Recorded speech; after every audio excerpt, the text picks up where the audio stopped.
Planning दो प्रकार के रहते हैं परचेस में, right. One is MRP based, second is urgent based. समझ रहे हैं, अर्जेंट बेस्ड होता है अपने कंपनी में normally purchase department calls, indent आ गया, he calls the supplier, urgent में मुझे 100 पेन चाहिए, अंडर दिस इज क्या काम कर रहे हो, this is called just in time. Plan करोगे तो फिर एक्चुअली एक एग्जांपल हुआ in one of a company, corrugation का यूनिट किया ये दूसरे नया प्रोजेक्ट में, he wanted this packing material को एक्स्ट्रा चाहिए था, वो स्टॉक में नहीं था, तो फिर he wanted it on urgent basis because वो export order था। All the vendors came to an overnight, everyone hiked the price of that packing material। कितना लॉस होता है इससे। अगर प्री प्लान अगर आप करते हो प्रोएक्टिव यूजिंग एमआरपी, इतना नहीं होता था ना। So stop using this urgent word रहना ही नहीं चाहिए आपके ऑर्गेनाइजेशन में। एक बार वेंडर भी बोर हो जाएगा, ये साहब कभी भी अर्जेंट ही वर्ड यूज करता है। There shouldn't be such thing called as urgent. If everything is planned, urgent का काम ही नहीं आना चाहिए। होता है अपने किसी के पास हुआ ऐसे ऑर्गेनाइजेशन में, एवरीथिंग अर्जेंट चाहिए मैक्सिमम अर्जेंट ही होता है। Just because we don't follow MRP. Fire fight वही वो इज नॉट लीड टाइम बीच में इंक्लूड नहीं करते हैं, तो फिर वो आने के लिए 20 दिन लग जाते हैं, प्रोडक्शन रुक गया, बाद में कस्टमर आकर उदास हो गया, वो कस्टमर अगर उसको ऑर्डर नहीं पेमेंट नहीं होगा, everything is involve. So understand the importance of MRP, it will make your life easier. Creating the work order में मीनिंग क्या होगा, suppose I want to produce 50 pen, how much the store should issue 50, right, not more than that. नहीं चल यार एक ज्यादा दे दो करके से देना चाहिए क्या, नहीं। So system normally physically yes that you can do. In system if you raise a work order which is again based on ORI, that is your sales order, store person cannot issue more than work order. Tightly linked. एक quantity ज्यादा है कम दे ही नहीं सकते आप। That's the importance of BOM because आपने BOM में डाला है, what are the materials you require, you raise a work order is nothing but you tell to the shop floor how much you have to prepare. जो आपको बोला गया था, that is work order. So in work order what does it contain? It contains what you have to produce and what are the materials will be required in what quantity.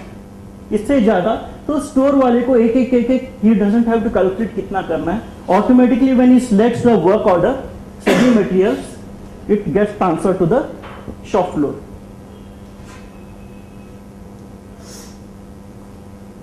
So this is a sample of BOM, bill of material. The left hand side what you are saying is the sub assemblies, raw material and the bought outs. जैसे आपका refill ये सब जो left side में आएंगे। The right hand side you will be selecting the pen करके एक item लिया, you will be selecting the drawing number, revision number, ये सब तो ऑटोमेटिक है, and you just drag and drop. दिख रहा है सबको?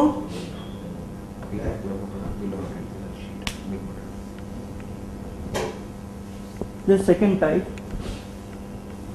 इसमें एक्सप्लेन करना चाहूंगा मैं। So the bold जो दिख रहा है मालूम है आपको क्या है? Can you understand what is this?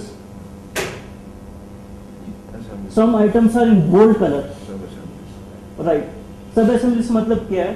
कोई मटेरियल बनाने के लिए उसमें और कुछ बॉट आउट मटेरियल या कुछ असेंबलिंग होके बन रहा है, then it is called as bold. Bold जो है उसको फादर आइटम बोलते हैं। सामने लिखिए, दिखाना पड़ेगा। दीज आर ऑल, जो भी बोल्ड नहीं है, these are all bought out और रॉ मटेरियल्स, राइट। और जो बोल्ड कलर है, दीज आर फादर आइटम्स और सब असेंबलीज। अगेन ये सब असेंबली की है, ये एक सब असेंबली है। Sub assembly that is this can go to detail level. For example, refill contains what? Ink, your nib and the pipe जो भी है उसके लिए। So refill सब असेंबली है, उसके अंदर और बाकी के मटेरियल भी आते हैं। So ये ध्यान दीजिए इसमें। The copy snare BOM, can you see this? Right hand side, top right hand side दिख रहा है? What does this mean? एक एग्जांपल है, in one of our projects the BOM में जो मटेरियल्स लगते हैं इट्स मोर देन 10,500 आइटम्स। फिर पार्शियल सेविंग का कंसेप्ट है, तो फिर उसमें क्या अगर suppose same project next time आ जाता है, what you will do, keep adding those all items again 10,000, not possible. So what you do, create a new item code and just drag and drop the previous जो भी आपने bomb बनाया वो project आप इसमें डिफॉल्ट कर सकते हो।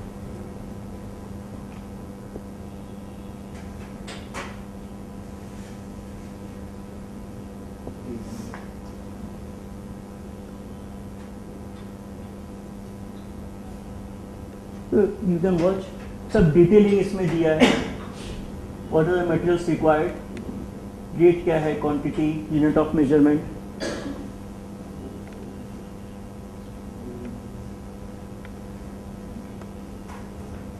and the revision number.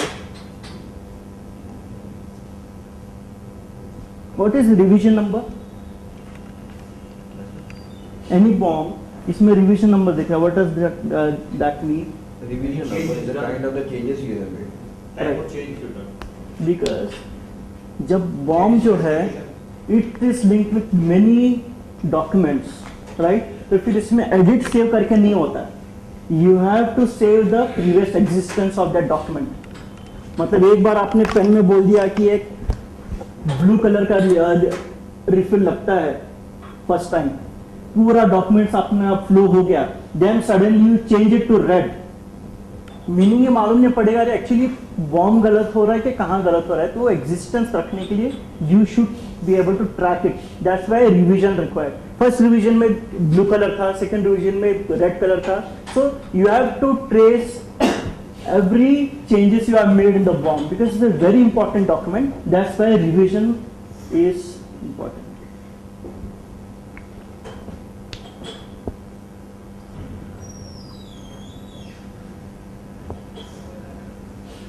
So what are the uses of bomb? Bomb का एक example बोलते हैं, suppose some common items are required by many finished good items. For example, this body जो है पेन का body can be used in red color refill pen, right? Blue pen black pen में लगेगा, समझ रहे हैं? The body part can be used in red color pen, blue. So this, if I want to come to know कि एक particular जो bought item है कौन कौन से finished goods में मुझे लगने वाले हैं, that can be easily tracked from the system. That's what it's talking about. तो इसके इम्प्लीमेंटेशन कहाँ है बॉम्ब के? One is cost sheet, traditional, इसमें क्या होता है cost sheet means what, everyone knows what is cost sheet, costing मालूम है?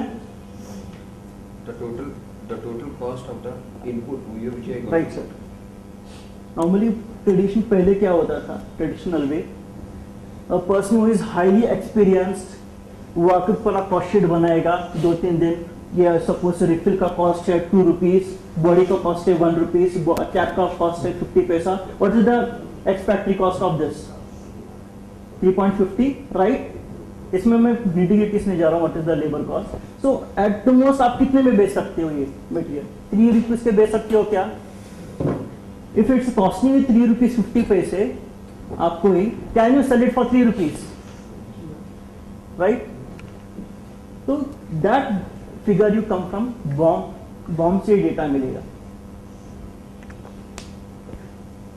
सो कॉस्टिंग में what are the things involve? One is bill of material, overhead cost, purchase, exchange rate, export expenses. So this is the best way. System dependency रहेंगे तो instead of कोई expert costing बनाने से अच्छा है मॉड्यूल यूज कीजिए costing का। Of course, every organization को customize करके you can use it. The best way is when inquiry comes, you run the cost sheet, बाद में उसके ऊपर आपका margin add करके then you raise a quotation. Because इसमें जो रहेगा you will be getting the exact current war rate जो है involved जो भी आएगा सब कुछ इसमें include रहेगा, तो exact आपको estimate आएगा। War rate is the weighted average rate of your purchases. See, prices keep fluctuating of your input material. So you don't want to err on the wrong side. So the system will automatically